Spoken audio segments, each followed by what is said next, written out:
Halos sa 50 taon na po ang nakararaan ng magkasunundong bumuo ng samahan ang 5 bansa sa Southeast Asia, kabilang na po ang Pilipinas. At ngayon, 10 bansa na po ang kasapi ng Association of Southeast Asian Nations na naglalayong magtulungan sa pagsulong ng ekonomiya, kultura, kapayapaan at iba pa.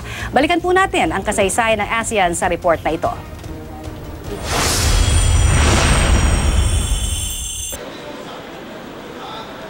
August 8, 1967, nang maitatag ang Association of Southeast Asian Nations o ASEAN sa Bangkok, Thailand. Pinirmahan noon ang ASEAN Declaration ng Founding Fathers ng ASEAN na Indonesia, Malaysia, Singapore, Thailand at ang Pilipinas. Sa paglipas ng mga taon, dumagdag ang mga miyembro ng ASEAN hanggang sa maging 10.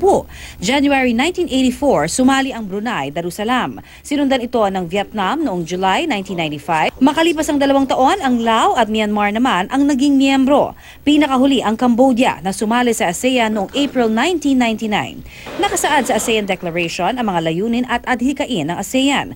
Kabilang narito ang pagpapabilis ng paglago ng ekonomiya at paglinang sa mga kultura sa iba't ibang rehiyon, pagsulong ng kapayapaan at katatagan sa pamamagitan ng pagrerespeto sa hustisya at batas, pagbibigay ng tulong sa isa't isa sa pamamagitan ng mga pagsasanay at pagtatayo ng research facilities, at pagpapanatili ng kooperasyon sa iba pang organisasyon sa iba pang bahagi ng mundo. Sa pagdiriwang ng ika-30 anibersaryo ng ASEAN, inilunsad dito ang tinaguriang ASEAN Vision 2020, kung saan nakasaad ang adhikain ng grupo para maging daan ng mga bansa sa Timog Silangang Asya tungo sa kapayapaan, estabilidad at kaunlaran habang pinagbubuklod ng ugnayan ng mga lipunang may malasakit sa isa't isa.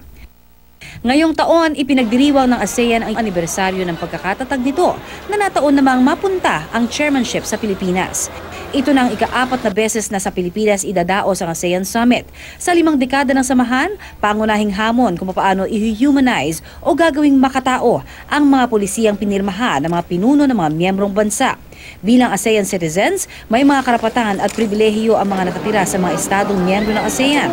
Lahat ng mamamayan itinuturing na stakeholders ng mga kasunduan at pulisiyang pinirmahan ng mga lider. Dahil sa ASEAN agreements, naging posible ang visa-free travel sa mga miyembrong bansa, ang mabilis na tulong sa panahon ng kalamidad, pagtutulungan sa pagsugpo sa piracy, at pagprotekta sa kalikasan. Sa datos din ng Philippine Statistics Authority noong 2016, mga OFW ay nagtatrabaho sa mga bansang miyembro ng ASEAN. Kabilang naman sa mga isyong kinakaharap ng rehiyon ngayon ang problema sa human trafficking at ang agawan ng teritoryo sa South China Sea na inaasahang tatalakayin din ng mga lider sa mga gagawing pulong dito sa Pilipinas.